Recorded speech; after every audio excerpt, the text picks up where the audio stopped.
And we get really interesting candidates because when you say you can't win, you also can't screw it up.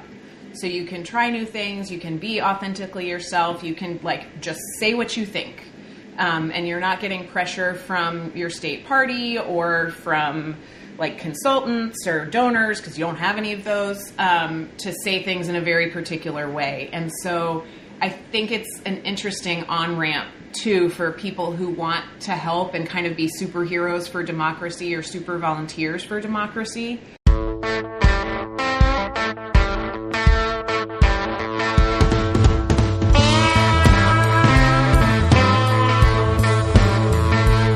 Hey there, I'm Jesse Fox Mayshark, and this is Headlights, Voices from the Progressive South. Headlights is a production of the Progressive South, a nonprofit media platform dedicated to amplifying progressive voices and values across the southern United States. Voices like Kate Compton Barr, who you heard up top. She's the founder of an inventive North Carolina project called the Can't Win Victory Fund, which recruits candidates to run in districts where they know they will lose. The point is to raise awareness of the way partisan gerrymandering takes power and representation away from voters, and to push for fair, nonpartisan district maps. Barr and her associates are approaching the challenge with the combination of playful bluntness and social media savvy. That conversation is coming up, and in our Arts and Culture segment, with Hanukkah taking place this week, we'll take a look at a historic Jewish congregation and synagogue in Charleston, South Carolina, the home of Reform Judaism in the United States. But first, it's time for the weekly news roundup. This week, we're tracking the ongoing conservative makeover of public education across the South. As usual, you can find links with more information in the show notes. We'll start in Florida, where an auditor's report found widespread problems and confusion in the management of the state's rapidly expanding school voucher programs. A headline in the Washington Post summarized the report this way: How Florida Lost Track of 30,000 Students, a Cautionary Tale for Vouchers. Florida has the country's largest voucher system, which last year enrolled nearly 500,000 students. It is set up to run through independent scholarship funding organizations, which receive money from the state and disperse it to families to use for either private school tuition or homeschooling expenses. There are two of those organizations that handle most of the K-12 vouchers. The state auditor's report found that because of failing to keep track of who was actually enrolled where, the state had overpaid by between $60 million and $110 million for students who were, in fact, still in public schools. The confusion seems to stem from the complex way Florida set up its funding for the vouchers and from the program's rapid growth. After the state removed income limits on eligibility, enrollment leapt from about 267,000 students in the 2022-23 school year to 497,000 last year. They received a combined $4 billion in funding. The report says that there was more student mobility than expected, meaning students were moving in and out of the program more often than the system was able to keep track of, so that some payments were sent to the funding organizations for students who had already returned to public schools. As the Washington Post put it, quote, on any given day, Florida's education department did not know where 30,000 students were going to school and could not account for the $270 million in taxpayer funds it took to support them. In a response letter, the State Department of Education acknowledged the problems and said it was taking steps to address them, but mostly framed it as a challenge brought about by the program's popularity. The letter said, quote, it is important to note that no state has administered a school choice or scholarship program as large as Florida's. But the voucher program's many detractors saw the report as confirmation of their misgivings, and as a sign of what could be coming to other states, many in the South, that have followed Florida's lead in creating statewide voucher programs open to all. Kabila Huddleston of the left-leaning think tank Ed Trust told the Post, quote, for the states that have recently universalized, like Texas and Tennessee and other states that could soon see vouchers as a result of the federal program, they need to view Florida as a cautionary tale of what happened. On to Alabama, where the effects of the Trump administration's war on what it calls DEI continue to resonate, in predictable and honestly probably intended ways. The University of Alabama in Tuscaloosa announced earlier this month that it was suspending publication of two student magazines. one called 1956, which focuses on black student life and culture, and one called Alice, which is aimed at female students and writes about lifestyle and fashion.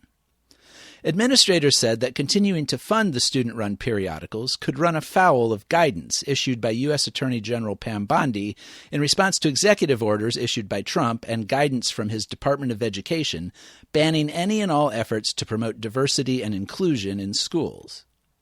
Now, it's worth noting that those executive orders and that guidance do not have the full force of law and have also been blocked in multiple court challenges. But many schools across the country have sought to comply anyway, not only for fear of losing federal funding, but in red states like Alabama, for fear of angering their conservative-dominated state governments. In fact, because of an Alabama state law passed in 2024, also aimed at restricting diversity, equity, and inclusion programs, the university had already shuttered campus spaces that had been provided for the Black Student Union and LGBTQ students. Alabama students involved with the two magazines expressed disappointment and dismay at losing funding. 1956, the magazine for black students, is only 5 years old. It was created in 2020 during the surge of Black Lives Matter activism after the murder of George Floyd in Minneapolis. Its founder, Tiana Tate, said in a statement to the Alabama Reflector that, quote, "I am beyond disappointed in the regression UA has made since I created 1956 magazine." The very title of the magazine is a reference to Alabama's long history of state-sponsored racism. It refers to the year that the first black student, Autherine Lucy Foster, was allowed to enroll at the university. She was on campus for just 3 days before she was expelled by the all-white Board of Trustees. Alice, the women's magazine, was created in 2015. In a statement on its website, its editor-in-chief, Gabriel Gunter, said, "The Alice team is incredibly disappointed at the suspension of such important publications. Alice has always been a space for everyone and has never excluded anyone based on their identity. We pride ourselves on fostering an inclusive environment where all creative voices can flourish." Unfortunately, as was the case in 1956, inclusive environments are out right now in Alabama. But there is something of a happy ending to the story, or at least a viable next chapter. A group of Alabama graduates who call themselves Masthead, an acronym for Media Alumni Seeking to Highlight Equity and Diversity, launched an effort to raise $25,000 to enable both of them to publish in the spring semester. As of last week, they had already surpassed the goal, raising nearly $26,000. It is unclear if the magazines will be able to continue publishing under their current names or will need to make changes. And of course, raising $25,000 every semester may be a heavy lift. But it seems that the student journalists will be able to continue their work, at least for now. Finally, we'll touch down in Texas, where, as the New York Times noted last week, the state's flagship university is being forcefully remolded by its conservative power structure. The new president of the University of Texas at Austin is Jim Davis, an attorney who was appointed this summer by the school's Board of Regents. Although he had been the university's legal counsel and chief operating officer, he has no academic background or teaching experience. What he does have are strong Republican credentials. His first job out of law school was working for then Texas Supreme Court Justice Alberto Gonzales, who went on to serve as U.S. Attorney General under President George W. Bush.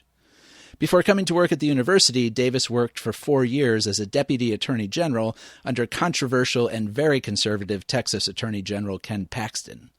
He is the first non-academic to lead the university in a century.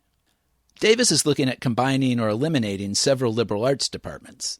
He is supported by an equally conservative Board of Regents who, among other things last month, voted to give themselves veto power to cancel any course on the curriculum they don't like.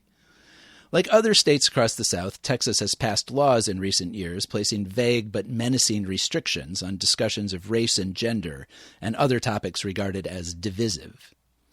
The transformation is especially notable because UT Austin has long had a reputation as one of the most culturally vibrant and politically liberal major campuses in the South.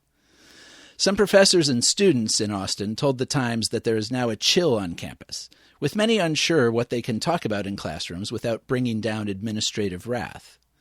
One student, Ryan Lowe, told the Times, quote, "They don't consider questioning how women are treated in society. They don't consider questioning how African American people are treated in society. They see those as questions that don't need to be asked." One other quick note, just following up on last week's discussion of recent elections in the South. There were two more interesting races decided last week. In Miami, Eileen Higgins became the first Democrat elected mayor since 1998, and the first woman ever. She beat Republican candidate Emilio Gonzalez, who had been endorsed by President Trump, by 19 points. Higgins has championed issues including affordable housing, sustainability, and improved public transit. She has also promised to unwind the close relationship between the Miami Police Department and federal immigration enforcement agencies. The Miami mayor is technically a part-time job and does not directly oversee the operations of city government. That's done by a city manager who is appointed by the mayor but operates with some degree of autonomy. But whatever the limitations of the office, the election says a lot about the mood of the city's predominantly Latino population heading into 2026. Also, in Georgia, a Democratic candidate flipped a state house seat in a district near Athens. Eric Geisler narrowly defeated Republican Mac Dutch Guest, winning by 197 votes in a district that had been drawn to tilt toward the GOP. Like other successful Democratic candidates in recent months, Geisler campaigned on bread-and-butter issues including the high cost of living and access to health care. All of these off-year elections have their peculiarities, of course, and don't necessarily predict results for the coming year. But they certainly suggest a looming dissatisfaction with the status quo. Even, and maybe especially, in the South.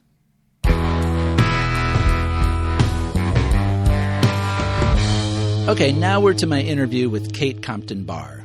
She was born and grew up in Durham, North Carolina, and earned both a bachelor's degree in biology and a master's degree in public health from the University of North Carolina at Chapel Hill. She still lives in North Carolina and has worked as a senior behavioral scientist at the University of Michigan's Center for Academic Innovation. She's also an entrepreneur, founding a newborn baby supply company called Pip and Grow, and is herself mother of 2 children. And now she's a political candidate and an activist with an unusual twist. Barr and some colleagues have formed what they call the Can't Win Victory Fund, encouraging progressive candidates to run for seats in gerrymandered North Carolina districts that they have extremely slim chances of winning. Their goal is not to flip the districts, but to redraw them by raising public awareness and outrage about the impact of the way the state's political maps are drawn. Barr is also the founder of the related Fair Maps Fight Club, which advocates for drawing districts that are truly representative of a state's population. She ran for office herself in 2024 as a Democrat for North Carolina's State Senate District 37, losing to the Republican incumbent by a 65-35 margin. Now she's running as a Republican, yes, a Republican, for Congressional District 14. We had a really good conversation talking about all of that and more. So, Seth, let's go to the tape. So, Kate Compton Barr, thanks so much for joining me. Hi, Jesse. Thank you for having me. So I have a lot of things I want to ask you about, but to start off with, can you just tell me a little bit about your background? I know you're born and grew up in North Carolina. What was your educational background? And then also, at what point did your political consciousness start to come together there in North Carolina? And what was it that prompted that and kind of put you on the path to where you are now? Yeah, so I'm from Durham, North Carolina, and went to UNC Chapel Hill twice, first for my undergrad in biology and Spanish, and then I went back and got my master's in public health there. Go Tar Heels. I'm a product of North Carolina's public school system, and my mom was a public school teacher, and that's really where my political awareness began. My mom was one of the first white teachers at an all-black high school in the state, Hillside High School, and she has been, frankly, like an activist for my whole life. She has been working to try to have like equality and fairness and representative democracy for as long as I can remember. So that was like the example I had growing up. My very first political activity was during the first Gulf War. I was really upset about the embargo for Iraq. I was worried about kids not having milk. I think I was maybe 7 years old, maybe 8. And so like my understanding of how all of that worked was, let's call it limited. But I wrote to President Bush and let him know that I didn't I didn't like the idea of hungry kids. And it turns out, even as a 43-year-old now, I still don't like the idea of hungry kids. Right. Still a battle we're fighting. Yeah. Yeah. So you've had, an interesting career. You've been an entrepreneur. You work as a behavioral scientist. It's kind of a leap from there to deciding, first of all, to run for office, which is hard work, as anyone who's done it knows. Mm-hmm. What pushed you in that direction? Yeah. So I don't know if people remember 538. It was Nate Silver's podcast and website network back in the 2010s. Right, the one we all consulted every day to see where the polls were going. Exactly. There was a reporter named Galen Druk who did a series on gerrymandering. I want to say it was around 2016, 2017. I might have that date wrong. Sorry, Galen. But it had to do with what was happening in Wisconsin and their battle with the Supreme Court to try to have fair maps. And it was the first time I had really dug in on the impact of gerrymandering on our democracy and how it touches our everyday lives. Literally everything a person cares about is impacted by how our voting maps are drawn. And so I had that in the back of my mind. I was super disappointed when the Supreme Court, led by Chief Justice Roberts, decided not to weigh in on partisan gerrymandering and to kick it back to the states, and didn't really know what to do about it for a while. Then in North Carolina in 2022, our state Supreme Court was actually democratically controlled. And they heard a partisan gerrymandering case and declared partisan gerrymandering to be unconstitutional. And so I thought, sweet, my state is home free. That election, we sent 7 Democrats and 7 Republicans to the U.S. House, which is exactly right for a purple state like North Carolina, as it should be. But the other thing that happened in 2022 is control of our state Supreme Court flipped from Democratic control to conservative control. And they immediately reheard that partisan gerrymandering case and essentially said that partisan gerrymandering was a political question, not a judicial question, and therefore it was allowable under our state constitution, which meant we got these fresh, terrible maps in 2023. For reference, those maps sent 10 Republicans and 4 Democrats to Congress. It's not like North Carolina changed. That's just the impact of drawing a different map. And that margin is exactly the amount that the Republicans control the House by. So if North Carolina had not been gerrymandered, control of the House would be in the hands of the Democrats today. Mm-hmm. But my decision to run happened when those new maps came out after that state Supreme Court ruling. And my state senator, Natasha Marcus, was drawn into a super red district. And she was drawn into that district, in my opinion, because she was too loud and too female in her role as state senator. So they drew her into a district she could not win. And it made me really mad.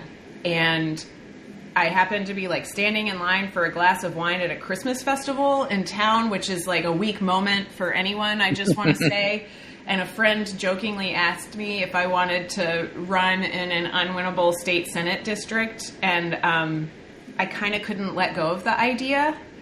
It was the intersection of my academic career, studying how people take in information and studying persuasive communication, mixed with my politically active heart. And I thought, what if we actually told the truth about what was happening here, and I just ran as a loser, because that is the outcome, and we use this as a way to raise awareness about our voting maps. It took me a couple of days to really decide to do it, but I just couldn't let go of the idea, and sometimes when it's like that, you just have to jump.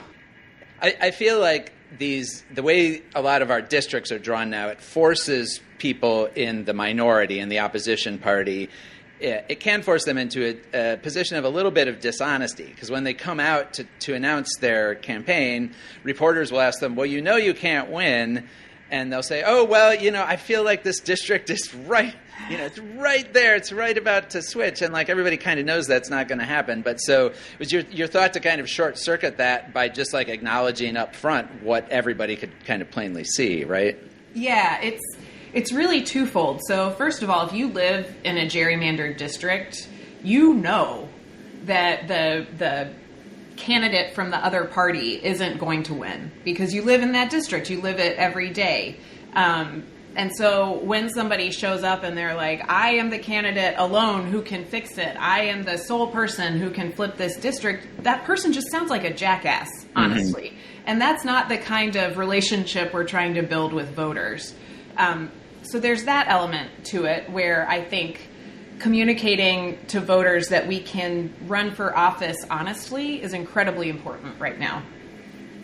The second piece of it is a little bit of a persuasive communication strategy.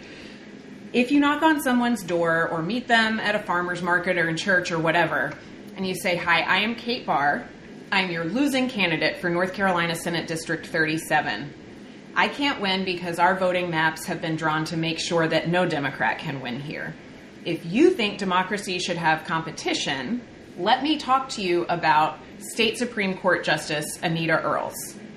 And what happens as soon as you tell someone that you can't win and you're not standing there to try to convince them to vote for you, you've taken the transactional element out of that conversation. And they will trust you differently, they will hear you in a different way, and you can have a more honest conversation than most politicians get to have, frankly, because voters are really used to politicians trying to get something from them. And as soon as they discover that, like, I'm not trying to get a thing from them, I'm doing it because I think it is important that voters have choice, you have, like, alignment. And from that alignment and common ground, you can have other really important conversations about how we get fair maps. That, in turn, we discovered with my race, will help lift voter turnout. The red county in my district, the bulk of my district is a county called Iredell County, is actually one of only 8 counties in North Carolina that got bluer in 2024. So we had been afraid that this campaign, you say can't win, like why would people show up to vote? Well, it turns out when you show up for them, they show up for you.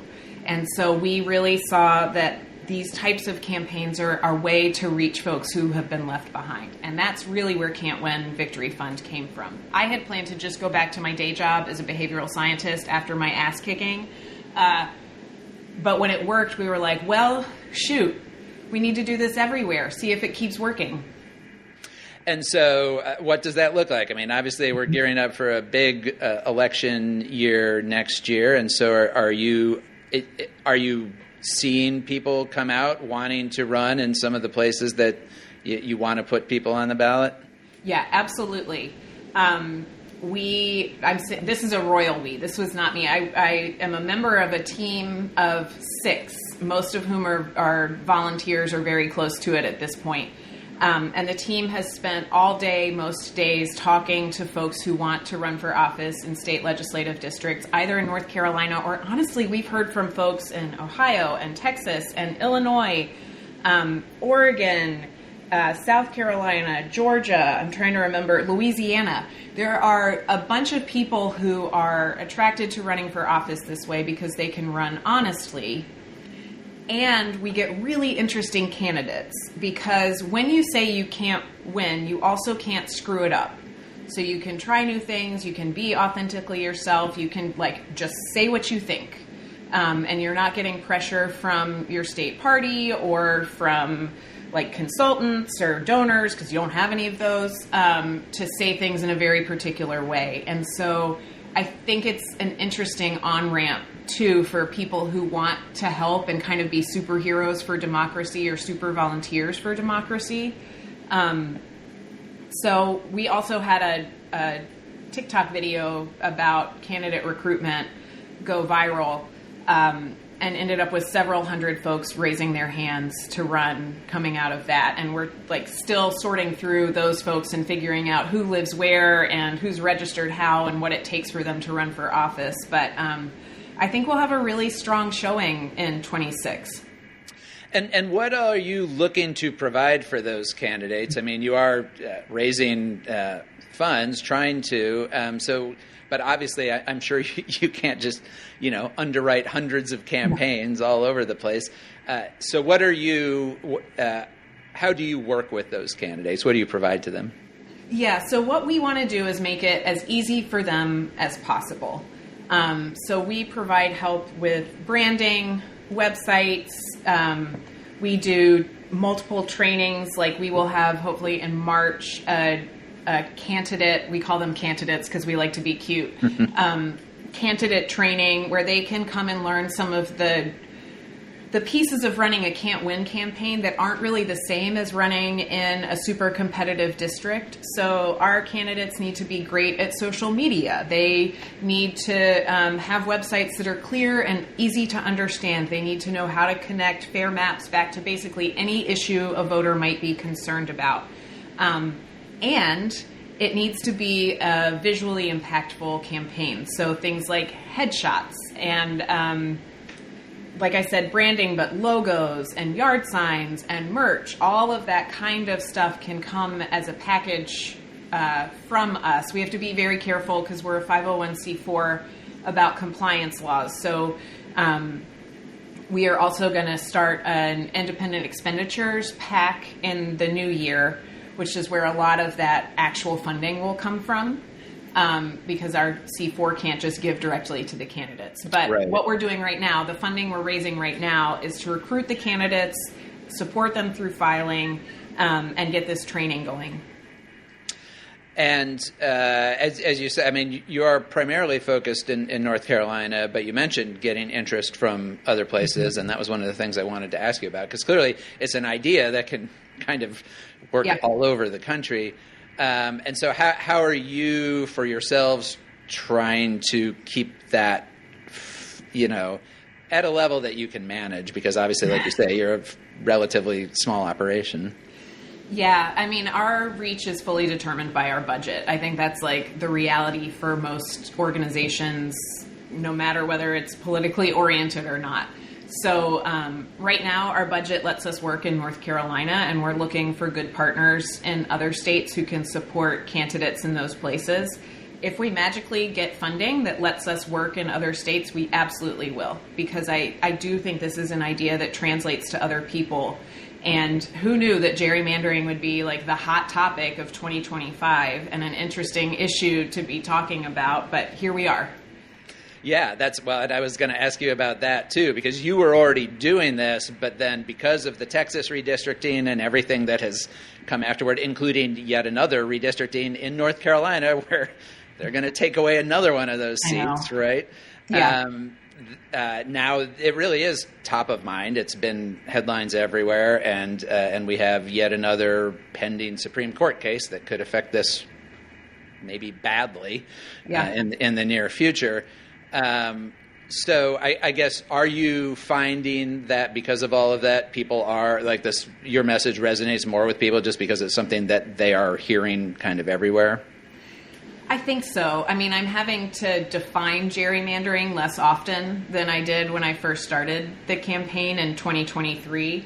I would love to tell you that I foresaw all of this unfolding and that it was all a giant strategy. It's actually, I really thought we were on a path towards fair maps in more places coming into 24 and into the beginning of 2025. So while it feels like a real backslide in the fair map movement right now, I think what it will turn into, if I were to predict the future, which is dangerous, I think it will turn into greater voter awareness of how much our voting maps matter. And we have a real opportunity to essentially create a political cost for silencing voter voices. So philosophically, can you make your best case to me for why fair maps matter? Like in a representative democracy, which is more or less the system that we have, like the Supreme Court has said, we don't really care about this, and state Supreme Courts have kind of been all over the map on it, depending on what state constitutions say.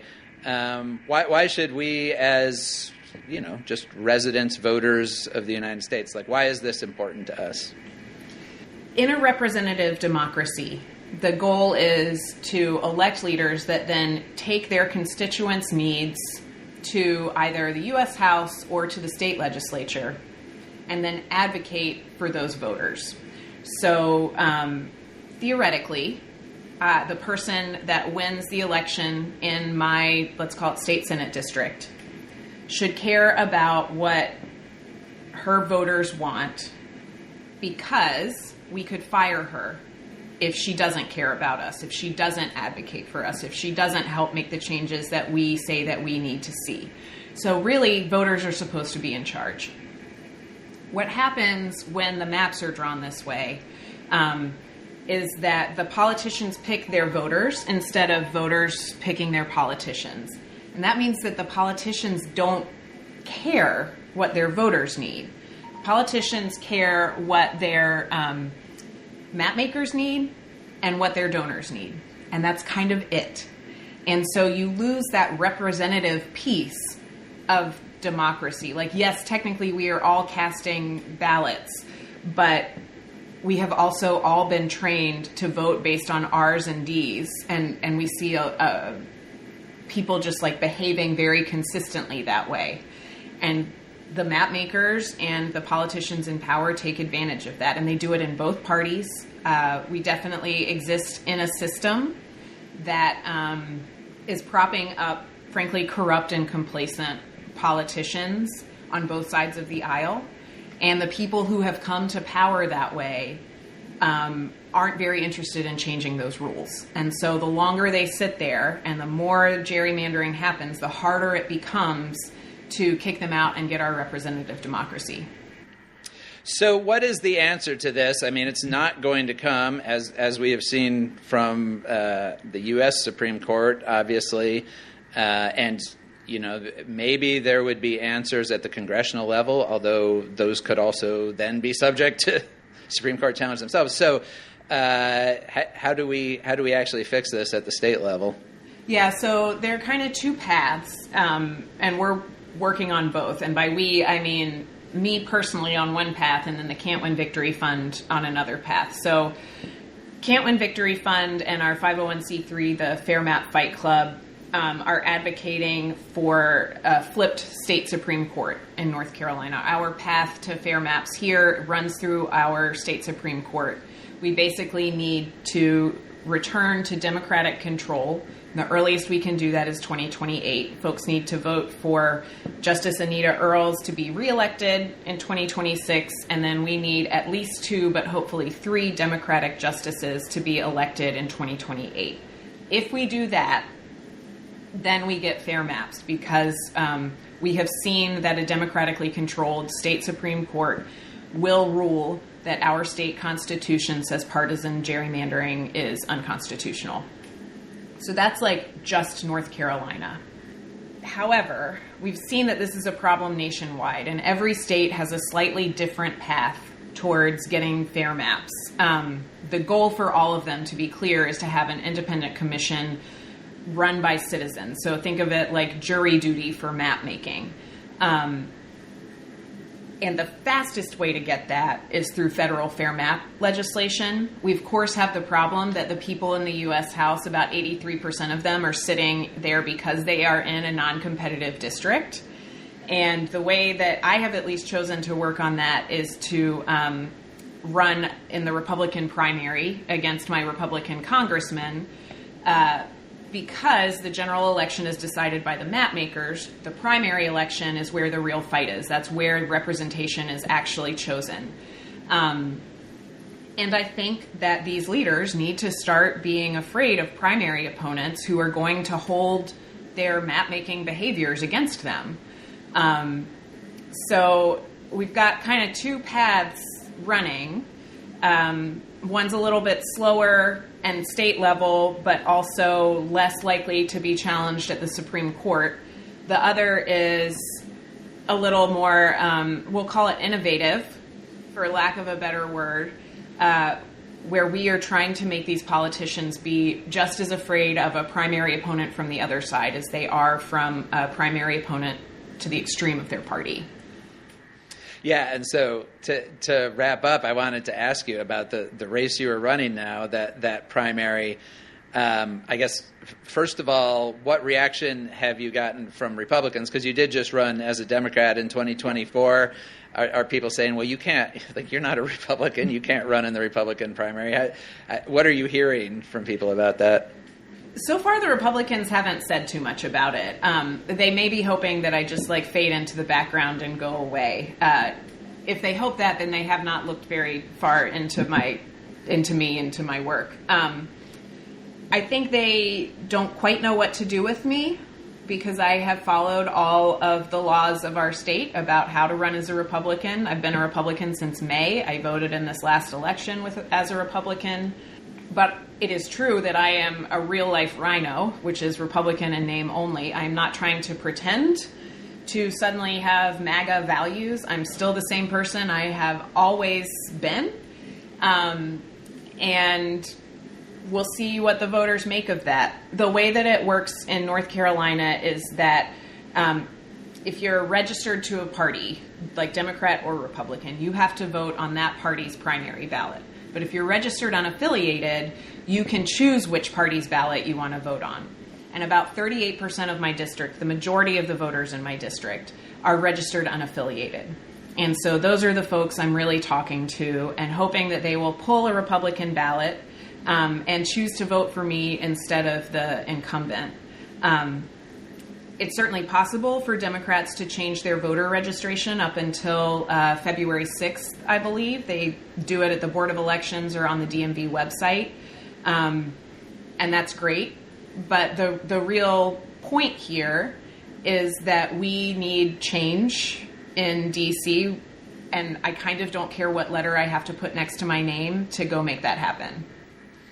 And also, obviously, that because the system being set up the way it is, the only actual competitive election in that district is the Republican primary, because the general election is kind of a show election. Yeah, I mean, I think it is interesting how we kind of make fun of other non-democratic authoritarian countries, Saddam Hussein getting 99% of the vote and everything.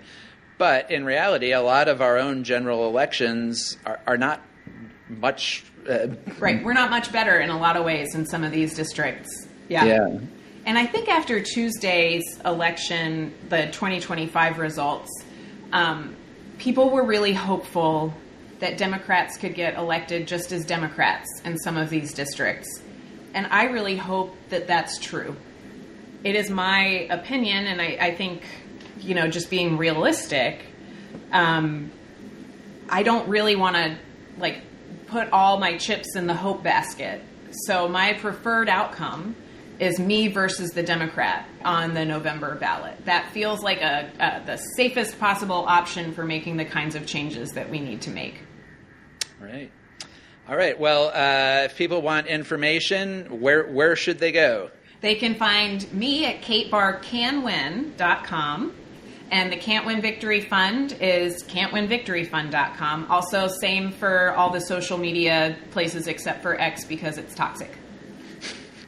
Amen to that. And if there's somebody in another state that might be interested in learning from this and setting something up, they can contact you as well, I suppose. Absolutely. Please email us. There's contact information on the Can't Win Victory Fund website.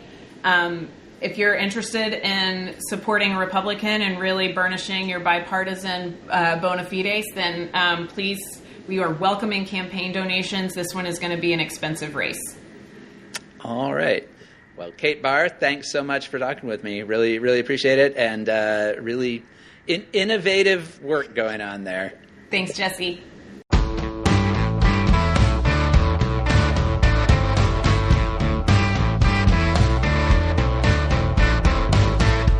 Hanukkah started last night, December 14th. The 8-day Jewish Festival of Lights runs through next Monday, December 22nd. So it's a good time to highlight one of the more notable and storied congregations in the South. You may not think of South Carolina as much of a center of Jewish culture. The state has a small Jewish population, less than 1% of its residents, but they've been there a long time. Charleston may be best known for its stately historic homes, its fine dining, and its central historic role in the American slave economy.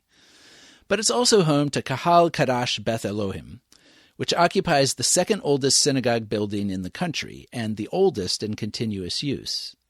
An influx of Jewish migrants began arriving in Charleston around the start of the 1700s, predominantly Sephardi Jews from London and the Netherlands.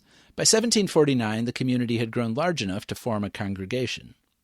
They didn't have a synagogue building to meet in until they built a large house of worship in 1794. At the time, it was known as the grandest synagogue in the country. Sadly, it burned in the Great Charleston Fire of 1838. The current Greek Revival-style building was dedicated in 1840. The congregation's historical significance isn't only architectural.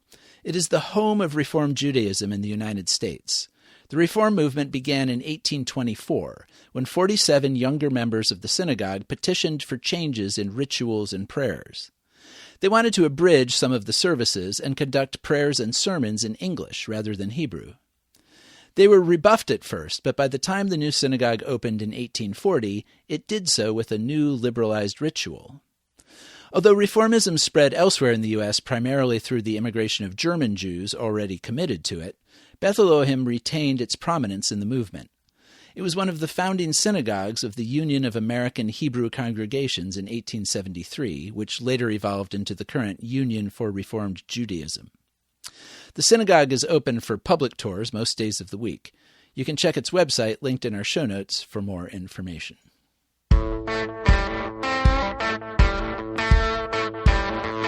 And that wraps us up for this week. Remember, the Progressive South is a nonprofit media outlet, and you can find information about contributing to our efforts on our website, theprogressivesouth.org. If you do feel moved to make a donation, thank you. Thanks to Bark for our theme music and to Lord Seth the Libertarian for his production work at Barbarian Productions. And thanks to you for listening.